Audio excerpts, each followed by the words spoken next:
So, Chris Otaro, lovely to have you on the podcast. For starters, could you just tell us a little bit about yourself?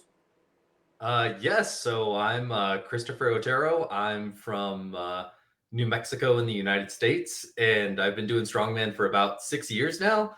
And this past year has probably been like the most pop-off year I've had. I know a lot of people have been saying, where the hell did this guy come from? And, I've been around just quiet and slowly getting stronger and better this whole time.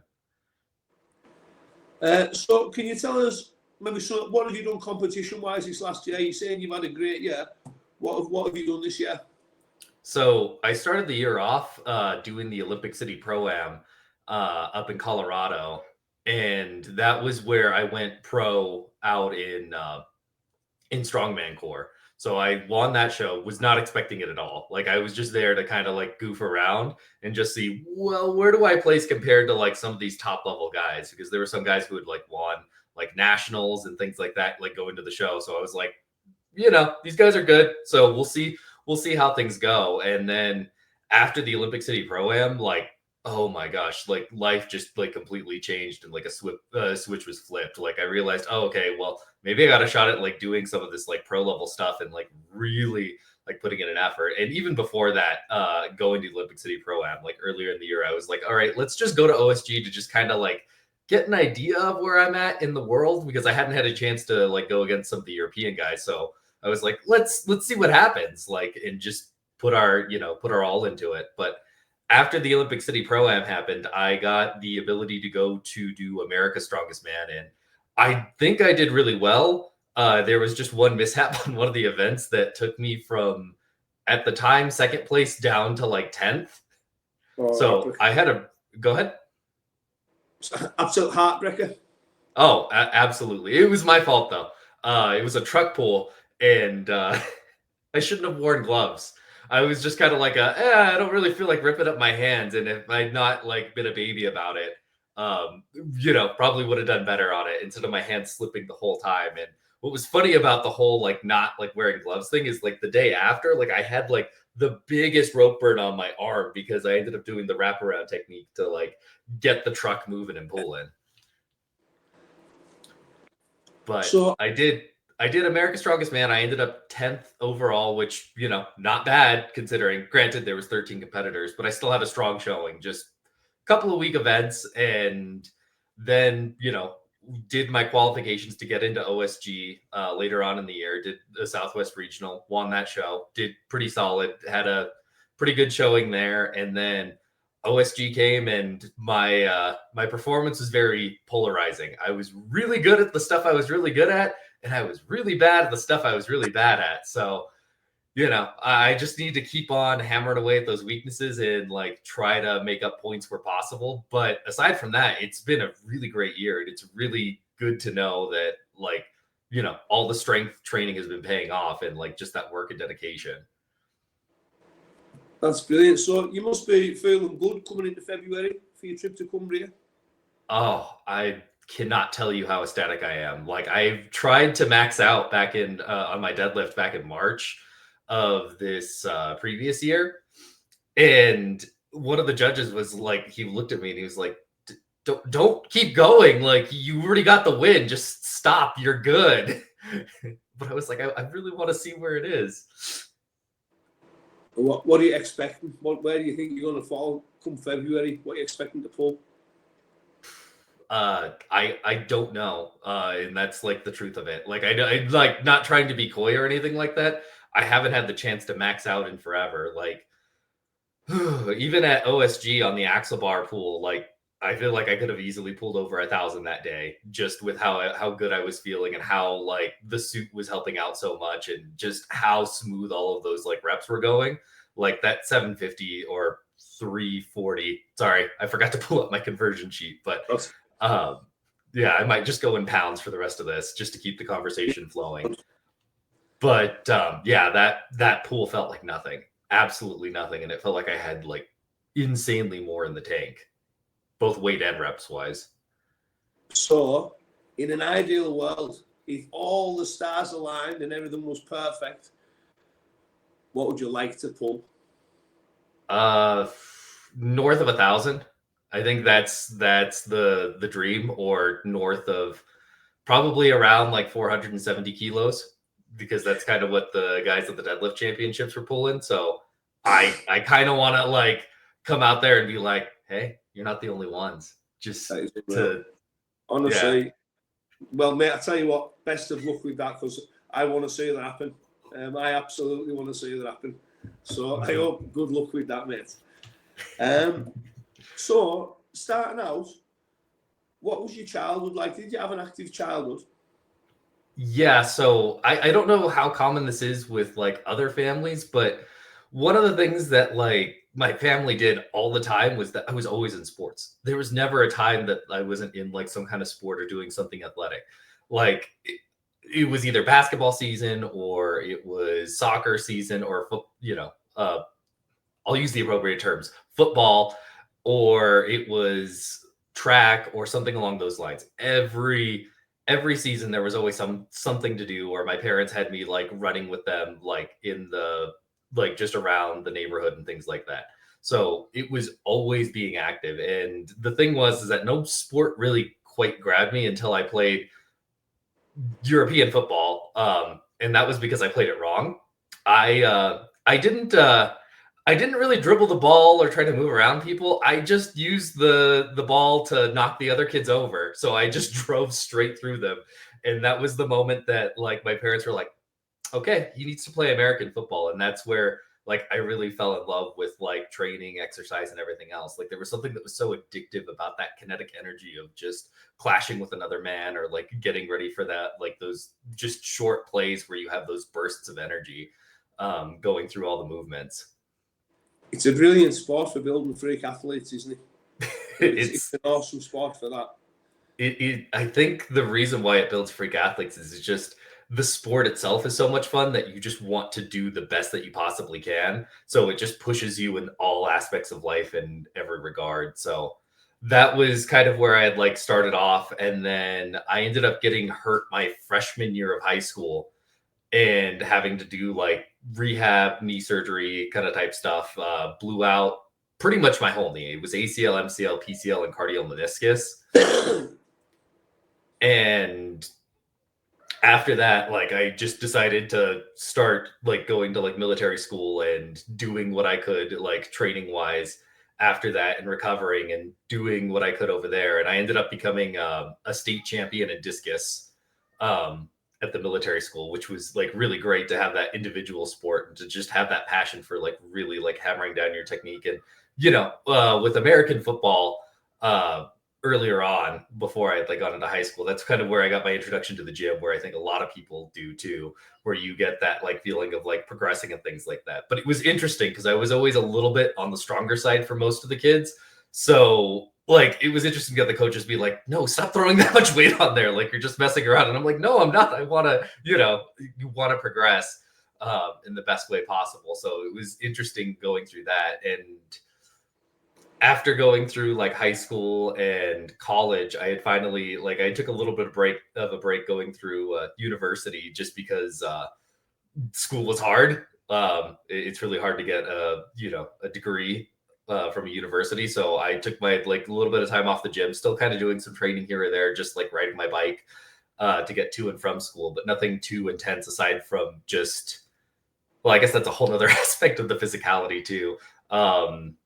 When I was growing up too, I did a lot of like manual labor. So like Saturdays and Sundays were like, sometimes we were just doing these jobs for stucco, which is like a specific thing to the Southwest region of the United States, where you put like essentially mud on the like side of the house. So I was doing a lot of that. And then through college, I ended up picking up a warehouse job, which compared to doing stucco, that was the cushiest job I could get. Like, yeah, I'm still doing manual labor, but we got air conditioning now. When the trucks aren't pulling in and out. A manual job makes a huge difference, doesn't it, to the strength level of an average person? When you look to an average person, yeah. I would say you still, because I was still doing because there was a short period of time where I was doing the manual labor jobs, and then like graduated from college, waiting to start my like first job post university. So that like short period of time, I was still doing all of my like gym training stuff, like getting into the gym, doing strongman stuff, because out at the, and sorry for bouncing around all over the place. It's just the best way to tell the story. So at the military school, for some reason, they had some strongman equipment just kind of laying around. Like there was, even though we were in the middle of the desert, there was an anchor just kind of hanging out there. There was chains. There were like big tires. They had a fingers for some reason, kegs. It was a really random assortment of stuff, but I don't know if somebody was kind of into CrossFit, like before CrossFit became like branded, or what it was. So there was like some random stuff here or there that we were allowed to lift, but only if we had like multiple people doing it. So we got like a little bit of exposure there. But my real exposure to strongman was when I had like finished university and just looked for strongman gyms within my area, because I had seen some of the cool and fun stuff that a lot of the like big names had done on TV. And I'm like, I want to do that. That looks like fun. Let's like see if we can get into it and do it. So, you know, having that little bit of pre-exposure and things like that, you know, went to the like strongman gym, found a really good coach at the time to like kind of get me like introduced to strongman and kind of like get that not community building, but get the like foundations for like how to do like a lot of the movements and things like that. And it just snowballed from there, especially after doing my first competition. Like I entered in the novice class, kind of probably should have been in the middleweight class, but like the promoter was like, you should be in the middleweight class the whole time. And I'm like, but this is my first show. I've never done anything. I have no idea how this is going to go, even though I had trained for it. Main reason, like my coach had even like put me like on the back burner was because the overhead press just wasn't happening for me. Like even back then it was still a weakness for me. But he was like, you know, go out there, have fun, see if you like it. And, you know, I did my first competition. It was a blast. It was so much fun to like have each event just go one after the other and get that like feeling of like doing all the different implements and really just exhausting yourself to the like fullest extent in those like 1 minute bursts. Because, you know, to me, powerlifting is just a little too short because you only got that like 1 second to really do something. And then something like CrossFit is way too long because you're just like running and stuff like that. Like the Goldilocks zone is just strongman. Like you get the 1 minute to like really burst it all out and do what you can. And, you know, anything past that just feels like it's too much. I think entertainment wise, that's one of the things that makes strongman perfect. It's just that short burst of explosive excitement, isn't it? And then you have a little breathe and then it goes again.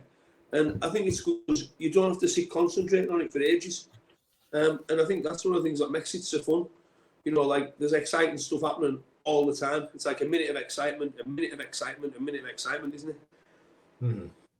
But to go back on one point very briefly, even if you have a manual labor job, it's just not enough to like get strong or to like be healthy. Like having that additional like support and exercise, like over, like instead of just hitting like maintenance level on your like strength for doing a manual labor job, you'll even do better at your manual labor job if you can get some exercise on top of it. Because at that point, your work is just nothing.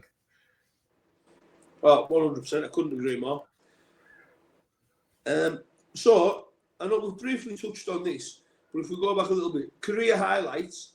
So going back to the very start of your career, so maybe something that happened in an early novice show or something like that. What would you say your career highlights have been?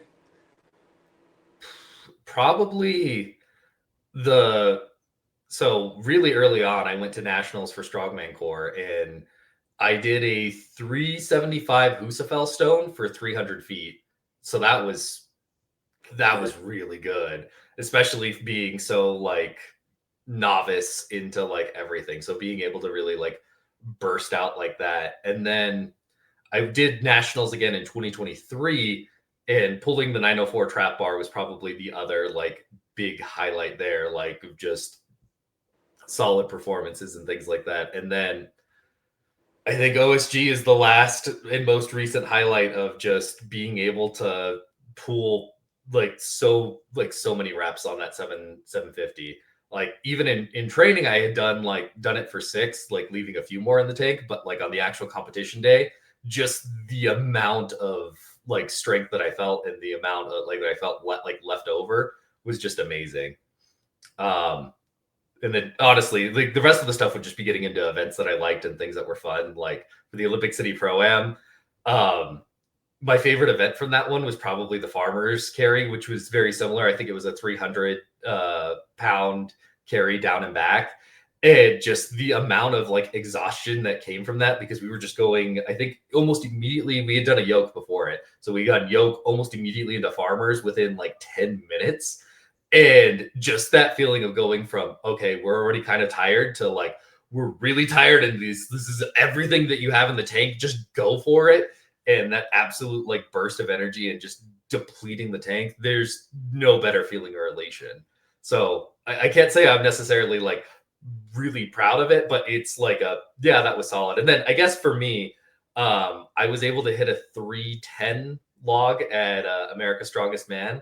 So I was super happy about like landing that one single because it overhead something I'm not all that great at, and that's the best that I've done in competition so far.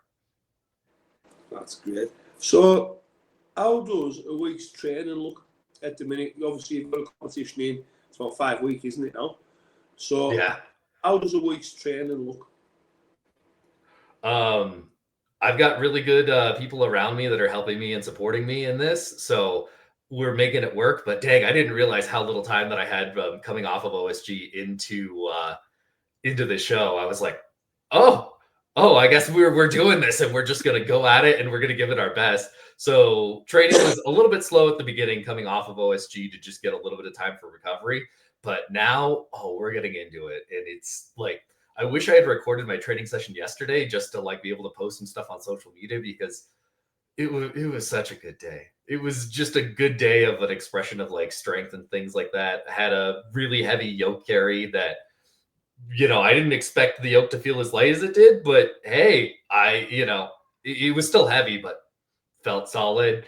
Farmer's carry was super, super fast, and just kind of getting to grips with like natural stones now and like trying to figure that out. I'm glad you've actually posted some stuff on your channel, showing people like lifting the natural stones, just because it's so unique and different. And no matter what you do, you kind of have to figure it out on the day, but it's nice to see that it's pretty close to an Atlas stone on the technique. It's very similar. The natural stone lifting is quite popular around here. So when you get here, I'm sure there'll be folk that'll be able to show you around the kit and stuff. We're just selecting the final stone for the stone run at the minute. We've pretty much got them all sorted, but we just need one last stone for it.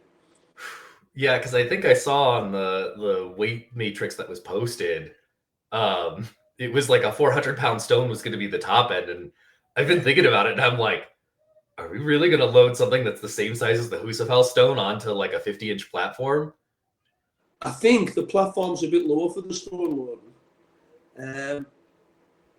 I think it could be 46. Don't hold us to that. I could be wrong because I'm not great at numbers and stuff, but I think it could be 46. The stone you're talking about, it's an awesome bit of kit. One of the lads, Daniel McNicholas, one of the lads in our team, he's the only guy that's lifted it so far.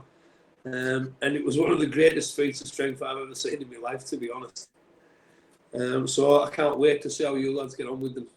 Especially because apart from that top one, the stones that a bunch of the local lads have lifted. So we're looking for, although not in a run the way you guys are doing it, man. You haven't done the run that you are doing. But it's very interesting to a lot of the locals how you get on with them. And that's what I'm looking forward to the most. And hopefully seeing a world record in the deadlift. So what about, how many hours a week would you say you're training at the minute, Chris? Let's see. About 15, if I had to guess. About 3 hours a day, 5 days a week. So is that all resistance stuff? Is that all actually training strongman, or is some of that conditioning and stuff? There's a little bit of conditioning in there, and then like a lot of the strongman stuff kind of naturally has conditioning in it, because if you're doing like multiple times a week, yoke runs, or multiple times a week farmers carries, you're getting a little bit of like sprinting and things like that anyhow. But I also do a little bit of cardio on top of everything else. I had Emmanuel Pescari on the other day. I don't know whether you've seen that one, but he does a lot of conditioning, Emmanuel, doesn't he? Like hours of it a week and that, and I just wondered how that would, because I know that he's a bit of a one-off with that, isn't he?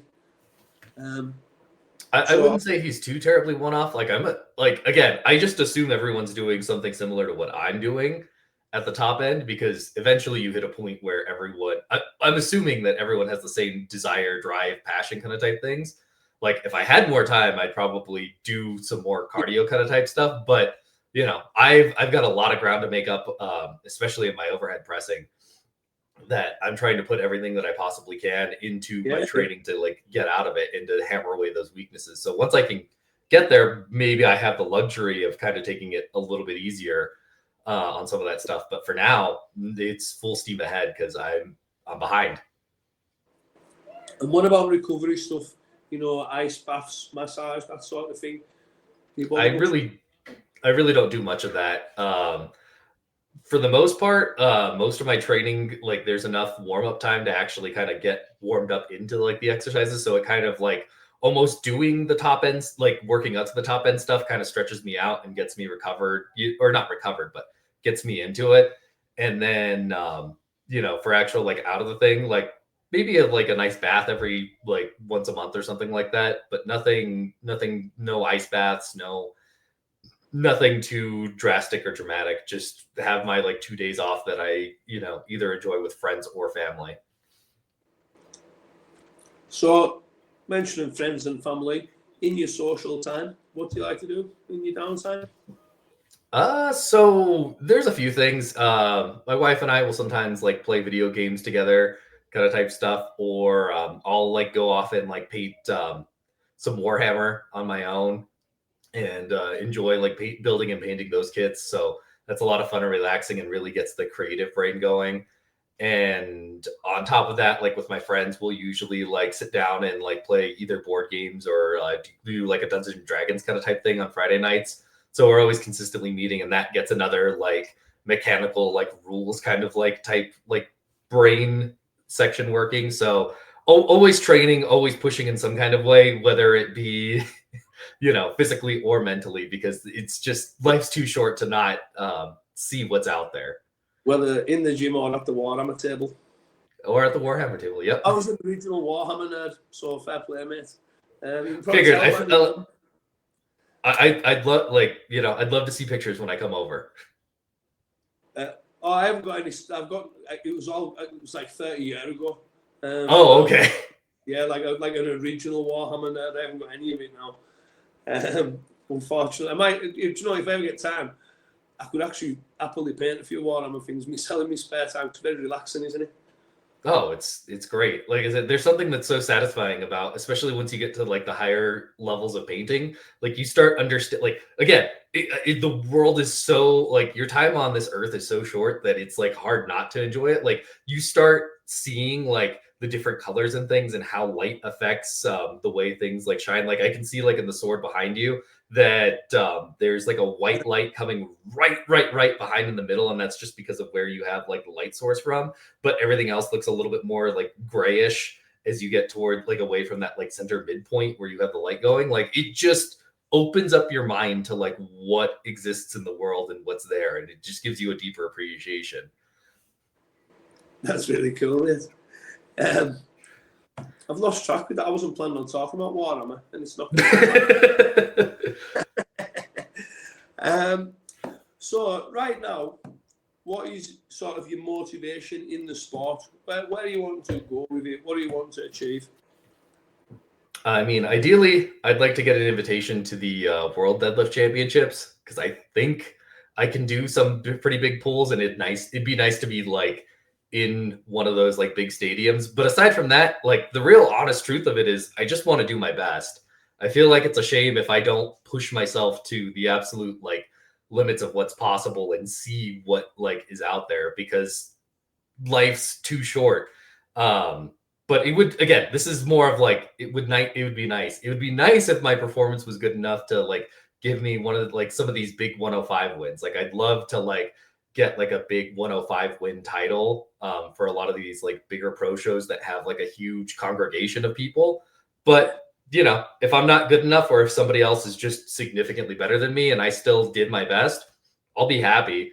Like even at that with OSG, I'm pretty content with my performance, aside from a few mishaps that I did on my own. And I'm like, okay, stop making these goofy mistakes and, just do better next time. When you think, I mean, how many years have you been doing the sport now? 6. Still a baby, really, isn't it? So you think some of the lads out there, how long some lads have been doing the sport, and how old are you, Chris? I'm 30. Again, still quite young. Not just coming into your prime, really, aren't you? So all things are possible, mate, aren't they? What about February 15th?